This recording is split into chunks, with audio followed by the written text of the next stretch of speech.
ओम शांति। प्रजापिता ब्रह्मा बाबा की वाणी 13 फरवरी 2022। मुरली का सार है, मीठे बच्चे, सत्युग की स्थापना गुप्त रीति से चलती है, पर इसका मतलब ये नहीं है कि मालूम किसी को नहीं पड़ता। सबको मालूम पड़ता है, सबको संदेश भी पहुंचता है, लेकिन उसमें से कोटों में कोई और कोई में भी कोई निकलते हैं। तो ये ऐसा समय है। ओम शांति। अच्छा बच्चों, ठीक हो, खुश हो? वाह, दिल अच्छी है। कौन बैठा है दिल में? मेरा बाबा है ना। बच्चे, दिल हल्का हुआ, जो भारीपन था वो निकल गया। बच्चे देखो, बाबा का आपसे कितना प्यार है। सोचो, आज हमारे लिए बाबा आए हैं और बच्चों से कहेंगे बाबा उनसे क्यों नहीं मिले। उनको बोलो थोड़ी मेहनत करो, बाबा मिलेगा। वंडरफुल बच्चे हैं ना, कहते हैं बाबा हम नहीं आ सकते, आप ही आ जाओ। मालूम है, ऐसे ऐसे बच्चे अपन रोज़ सुनते हैं, बच्चे रोज़ बोलते हैं। अच्छा, ऐसे थोड़ी हम ही प्यार करेंगे, आप भी तो प्यार करते हो ना, आप नहीं आ सकते क्या? आपको थोड़ी चल के आना है, आपको तो बस आना है। ऐसे तो नहीं आपकी टिकट लगेगी या पैसा लगेगा। ये प्यार होता है बाबा से बच्चों का।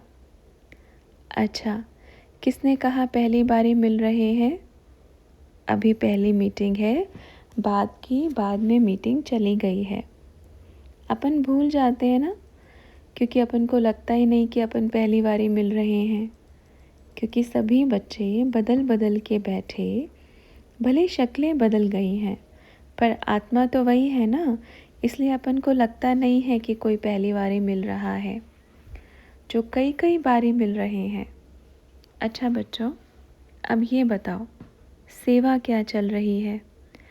तो बच्चों ने कहा सेवा तो कोई भी नहीं कर रहा, कुछ भी नहीं। तो बाबा ने कहा बच्चे कैसे चलेगा, क्या करना है? प्यार है ना। जैसे कहते हैं, जब भक्ति मार्ग में मीरा को लगन लगी, प्यार हुआ, तो उसने क्या किया? सब गलियों में गाती रही, मेरा कृष्णा मेरा श्याम। ये प्यार की निशानी कहते हैं। रुका नहीं जाता, जिससे प्यार होता है ना, छुपता नहीं है, वो प्रत्यक्ष हो जाता है। बस वर्णन होता है उस प्रेम का, मेरा बाबा। आप सब बच्चे मीराएं हैं, बाबा का प्यार इतना है, दिल से निकलना चाहिए, ऐसा वर्णन होना चाहिए। मेरा बाबा इतना प्यारा है, इतना मीठा है। प्यारा है तभी तो प्यार होता है बाबा से। प्यारा नहीं होता तो प्यार कैसे करते?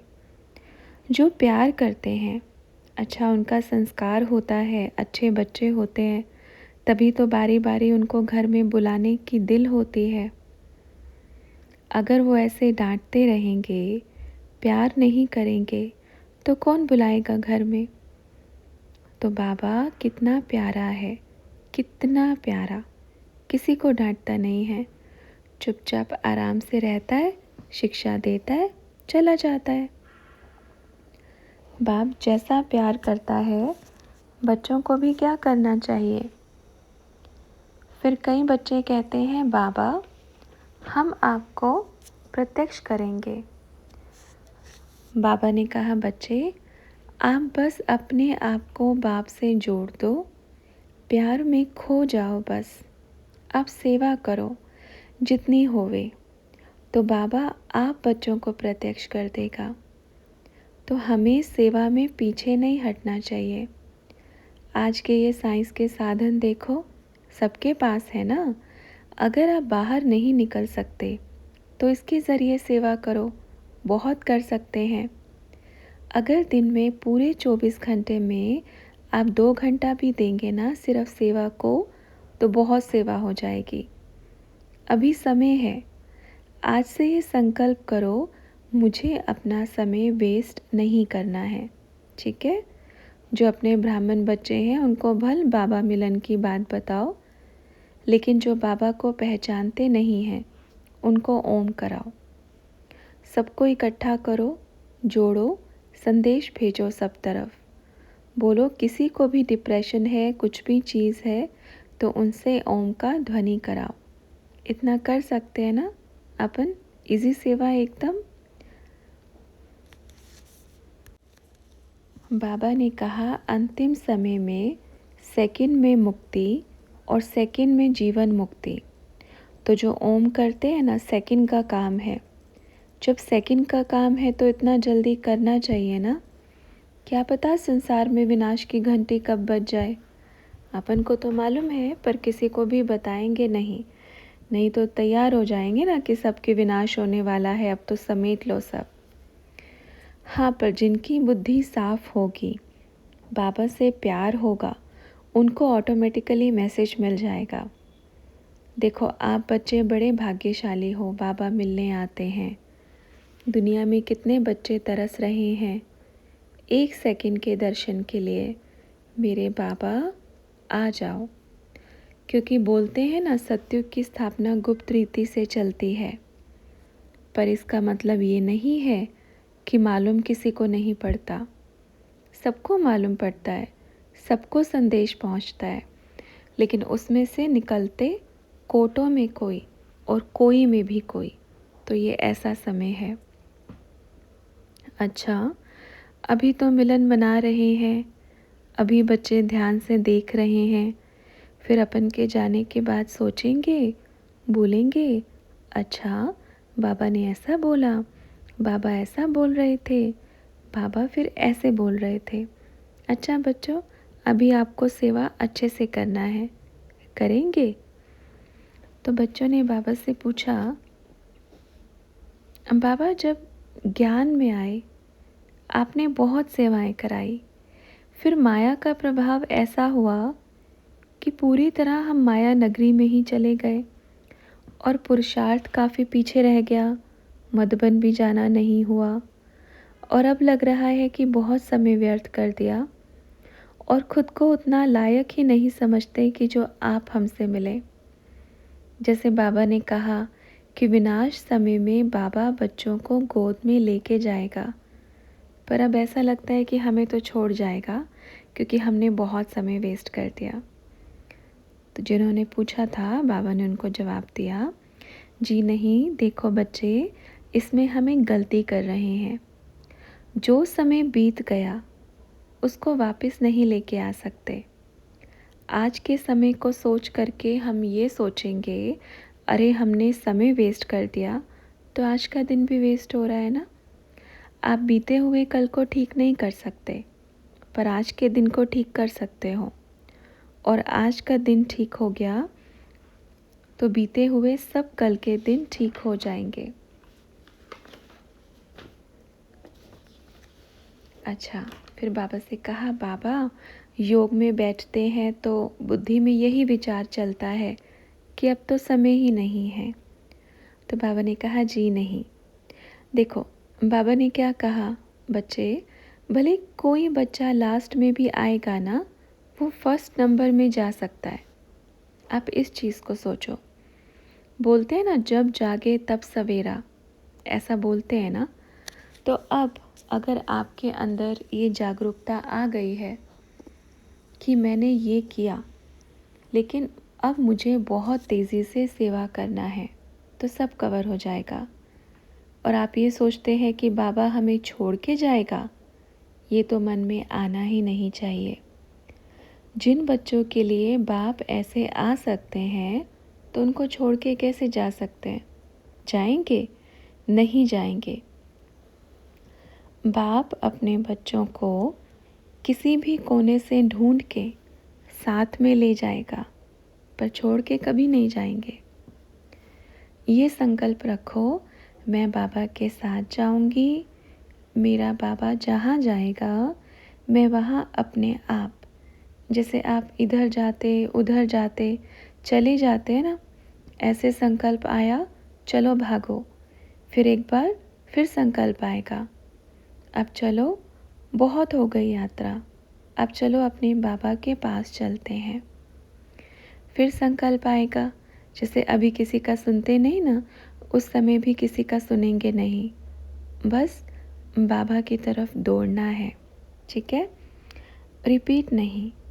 जो बीत गया उसको लगाओ फुल स्टॉप।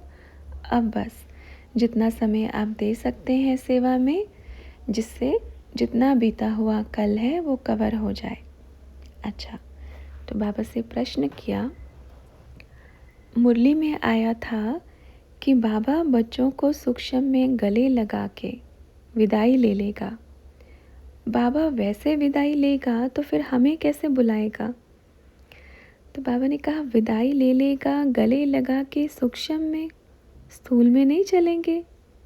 देखो, विदाई लेने का समय क्या है? जब सब बच्चे सूक्ष्म वतन में पहुँचेंगे। सूक्ष्म में बाबा, अपना शिव बाबा क्या करेगा सब बच्चों से? अभी वर्तमान समय विदाई लेने का ही समय है, लेकिन वो विदाई ऐसे नहीं लेगा।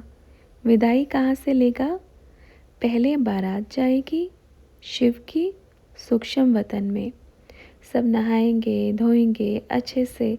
अब साफ सुथरा करना है ना सबको, उसके बाद फिर जाएंगे परम धाम में। बाबा कभी भी बच्चों को छोड़ के नहीं जाएगा।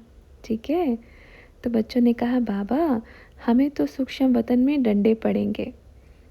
तो ब्रह्मा बाबा ने कहा, ऐसा सोचते क्यों हैं? विचार नहीं आना चाहिए। तो बच्चों ने कहा, क्योंकि हम योग ही नहीं करते ना इसलिए। तो बाबा ने कहा, आप ऐसा सोचो नहीं। अंदर ये भी डर है कि मैं योग नहीं करती, वो भी योग ही है। योग ही तो है ना, मतलब उनका अटेंशन है, उनको चिंता है अपने पुरुषार्थ की, उनको याद है कि मैं योग नहीं करती, मतलब ये भी योग ही है।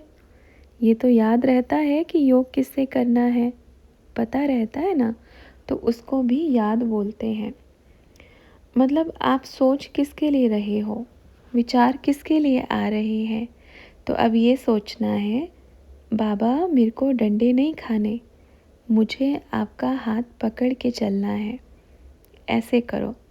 कभी कभी बच्चों को लगता है हमने ऐसा किया है, इसलिए डर भी बैठता है कि हमने ऐसा किया है, लेकिन जो बीत गया उसको हम कवर कर सकते हैं और आज हम अपने आप को ठीक कर सकते हैं। आज का दिन आपके हाथ में है, बस ये सोचो आज का दिन मुझे अच्छा करना है। बैठ जाओ, संकल्प करो बैठ कर के, रोज़ 1 घंटा या 2 घंटा सुबह शाम रोज़ योग करेंगे। संकल्प करके बैठो, एकदम दृढ़ संकल्प, बीच में नहीं उठेंगे। मेरे बाबा से मुझे बात करनी है। कभी दिल में ख्याल आया तो चिट्ठी लिख दो बाबा को। बच्चों को ओम ध्वनि कराओ। आप बाहर नहीं जा सकते तो टेलीफोन पे कराओ। बच्चे आपके पास बहुत टाइम है, एकदम फ्री हैं, कोई ऐसा बहुत भारी वज़न वाला काम नहीं है, फ्री है, इतना समय है कि आप बहुत कुछ कर सकते हैं इतने समय में। ठीक है, तो बच्चों ने कहा, बाबा पांडव भवन बाबा के कमरे में बहुत अच्छा लगता था। तो बाबा ने कहा, देखो बच्चे, उस स्थान पर क्यों अच्छा लगता है? क्योंकि सभी बच्चों की कर्म भूमि है। एक एक पसीने की बूंद गिरती है ना, मेहनत लगती है। तो बाबा से पूछा, जब हम बातें करते थे आप सुन रहे होते थे? तो बाबा ने कहा, आज भी बाबा बैठकर सुनते हैं, यही तो काम है ना। अपन ने शरीर छोड़ दिया तो यही तो करते रहते हैं, सुनते हैं फिर सुनाते हैं। फिर अब क्या कहेंगे बच्चे, कैसे सुनेंगे? अपन तो लाइट में है ना, तो बच्चे तो सुन नहीं सकते। तो यही चक्र दिया है ना बाबा ने कि जाओ अभी भक्तों का सुन के आओ। कहते हैं बाप की ड्यूटी अपन को मिली, सब भक्तों का सुन के आओ। हाँ, सुन के आते हैं बाबा। भक्त बड़ी गाली देते हैं, गाली भी देते हैं और ब्राह्मण बच्चे भी गाली देते हैं। ऐसे भी बच्चे हैं तो क्या कहेगा बाबा? वहाँ ये देखो, सब बाबा के बड़े प्यारे प्यारे रतन बैठे हैं। बड़े अच्छे नटखट बच्चे भी हैं। बाबा देखते हैं, सुनते हैं।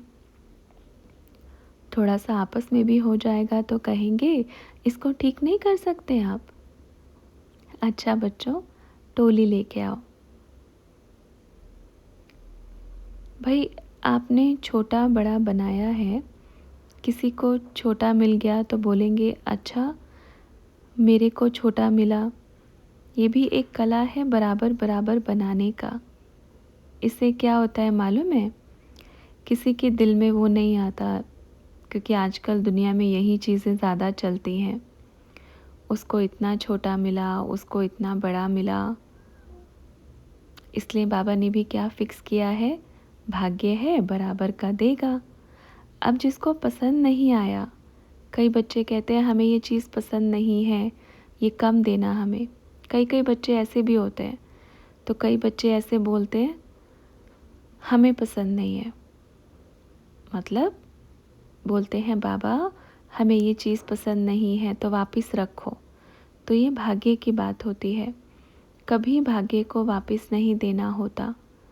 और जो बाप के हाथ से मिली हुई चीज़ है उसका तो बड़े प्यार से कद्र करना चाहिए। बच्चे, पहले के टाइम में तो ये पूछा ही नहीं जाता था कि किसके पास क्या पैसा है। फिर किसी ने कहा, लेकिन कहते हैं कि वही चलन चल रही है आजकल मधुबन में।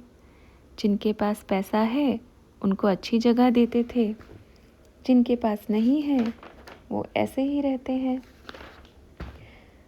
तो बाबा ने कहा अपन के राज्य में कभी ऐसी चीज़ हुई ही नहीं। आपको बतावें, जितनी भी बच्चियां समर्पित हुई, अच्छा चलो ठीक है मान भी लिया, अगर ऐसा होता तो आज मम्मा का गायन क्यों होता। वो एक कोड़ी भी लेकर नहीं आई। अगर अपन को भी अपने बाबा को भी पैसों में देखना है कि इसके पास ज़्यादा है इसके पास कम है, तो ऐसा क्यों होता। तो बाबा से कहा ऐसा हमने सुना है, पढ़ा है कि जिनके पास तो पैसा है उनको तो वीआईपी ट्रीटमेंट मिल रही है, और जिनके पास नहीं है फिर उनको ऐसे लगता है कि बाबा के बच्चे ही नहीं हैं। तो ब्रह्मा बाबा ने जवाब दिया, बच्चे देखो, आपने सुना है देखा नहीं ना। मानो अगर ऐसा होता तो अपन के जो बच्चे थे उनको भी अपन वीआईपी ट्रीटमेंट देते ना। इतना विचार करो, अगर अपने बच्चे थे उनको भी अपन वीआईपी ट्रीटमेंट देते ना। आज गद्दी कौन संभाल रहे हैं? क्या अपन का कोई लौकिक बैठा है उधर? बैठा है? कोई भी नहीं। अगर इतना अपन भी करते, उसको ज़्यादा उसको कम करते, तो गद्दी अपने लौकिक को ही देते ना। तो जिन्होंने क्वेश्चन किया था उन्होंने कहा कि मतलब जो हमने पढ़ा है वो बिल्कुल गलत है। तो बाबा ने कहा बिल्कुल गलत है। हाँ, ये बात भले अलग है कि मानो कोई एक दो रोज़ के लिए बच्चे आए हैं, उनको प्यार मिला है, सबकी व्यवस्था देखते हैं। अच्छा, ऐसे बच्चे रहते हैं तो बच्चे खुद ऐसे रहते थे। ऐसा कुछ नहीं है कि उनको अलग उनको अलग, ये भेदभाव कभी नहीं किया। और रही पैसों की बात, अपन के पास ही इतना था कि कोई मतलब ही नहीं था। अगर मान लो कोई बड़े घर से बच्चे आई है और अगर बाबा ने एक चीज़ उनको वीआईपी कुछ खाने को दिया या फिर कुछ पहनने को दिया या फिर कुछ दिया, तो वो सिर्फ उसको अकेले को नहीं मिलता था। जितने बाबा के पास में रहते थे सबको मिलता था, एक साथ में सबको दिया जाता था। ये तो अब ऐसे चला दिया है ना, क्या कहेंगे, ये लेके आओ इतना दो। आजकल भक्ति मार्ग में चल रहा है ना, इतना पैसा दो तो दर्शन होगा, इतना पैसा दोगे तो दर्शन होगा। वो उधर चल रहा है, इतना पैसा दोगे तो आगे का सीट मिलेगा, बाबा से दृष्टि मिलेगा। तो ऐसा कुछ नहीं है। तो बच्चे ने कहा तब हमारे मन में बड़ा होता था कि कभी हम भी आगे जाके मिलेंगे। तो बाबा ने कहा अच्छा, अब आगे मिल रहे हो ना। तो बच्चों ने कहा अब तो बहुत ही पास से मिल रहे हैं, इतना पास तो कोई भी नहीं मिला होगा। तो बाबा ने कहा, अब देखो अपन क्या कहेंगे, अगर बच्चों की भीड़ लग जाएगी ना, कितने सारे बच्चे आ जाएंगे।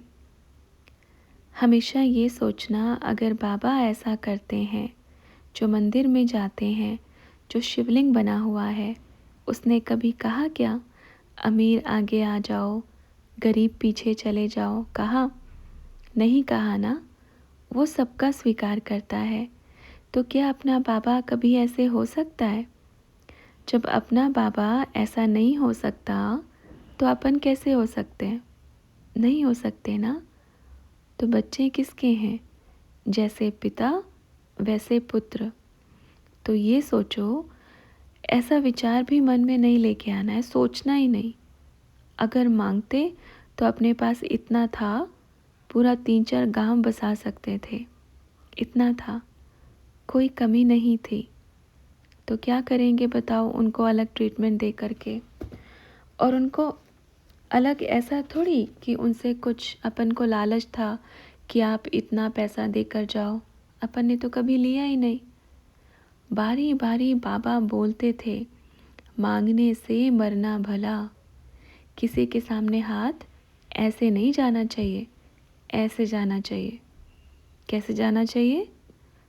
मांगने वाला नहीं जाना चाहिए, ऐसे नहीं जाना चाहिए। ये किसका हाथ है मालूम है? देवता का।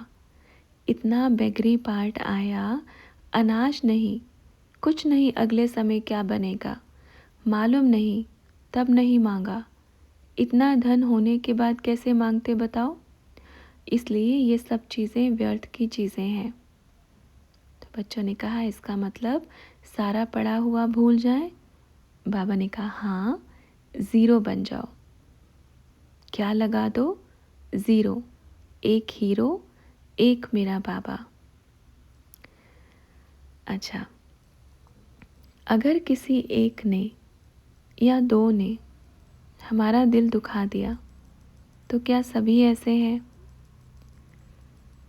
हमने सिर्फ 1 को देखा, 2 को देखा, चलो 10 को देखा, 10 ने मेरे साथ गलत किया है, मेरा दिल दुखाया है, लेकिन 100 में से जो 90 हैं, आप ये नहीं सोचो कि वो सब सही होंगे।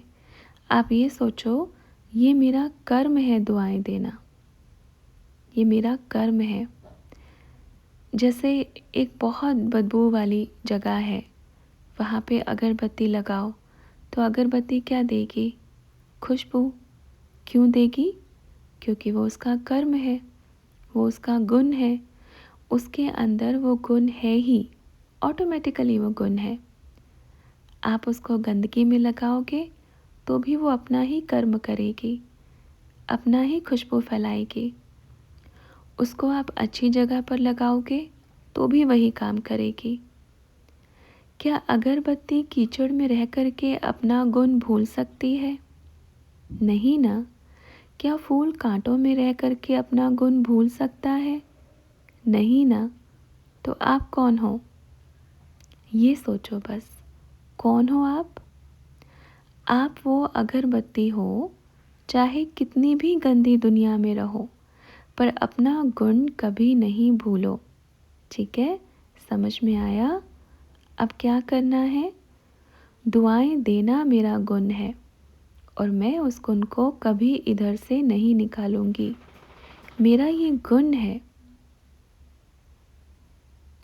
ये कोई मैं बनावट नहीं हूँ। गंदगी में रह करके गंदी स्मेल क्यों दूँ? क्यों मैं उन सब जैसा बनूँ? मैं एक अलग बनूंगी, एकदम स्पेशल बनूँ, जो सब मुझे देखें और कहें, वाह कितना अच्छा गुण है। वो तो जड़ है तो भी अपना गुण नहीं भूलती, और हम तो चैतन्य हैं तो भी अपना गुण भूल जाते हैं। तो क्या हमें अपना गुण भूलना चाहिए? कभी नहीं भूलना चाहिए। ठीक है? ओके। और जिसके सिर पर पिता का हाथ हो, उसको टेंशन ही नहीं रहती। चलो अब ये सोचना है, इस स्थान पे बीज लग गया है, कितनों की टेंशन लेने आए हैं, और किसी को अपने आप हो जाएगी, हो जाएगी ना। अब अपन आ गए इधर, जहाँ जहाँ जाएंगे अपने ही बच्चों को टेंशन हो जाती है। अपन तो लेने आते हैं, लेकिन बच्चे ले लेते हैं। तो अब इधर का जो है, कहते हैं ना, इस स्थान का नाम क्या है? इंदौर। जहाँ ईश्वर ने दौर किया हो वो है इंदौर। कितनी अच्छी बात है ना, ईश्वर ने पूरा दौर लगा दिया। अभी ये देखना, बच्चे पीछे पीछे आएंगे तो ये क्या हुई? सेवा हुई ना। क्या बन गया? भाग्य। ये नहीं सोचो कि हमने क्या किया है, ये सोचो ना, चाहते हुए भी बाबा आपसे करा रहे हैं। ना चाहते हुए भी बाबा आपसे करा रहे हैं। भला आप सोचो या नहीं सोचो, आपका विचार नहीं था लेकिन हो गया। तो बच्चों ने कहा हमने तो सोचा भी नहीं था कि इंदौर में बाबा आएंगे कभी। तो बाबा ने कहा हाँ, तो ये चीज़ सोचो, बाबा जहाँ जाएगा बीज बो दिया है, देखना फसल कैसे उगेगी जल्दी से और कैसे सब तैयार हो जाएगा। अच्छा, अभी अपन चलें, फिर मिलेंगे।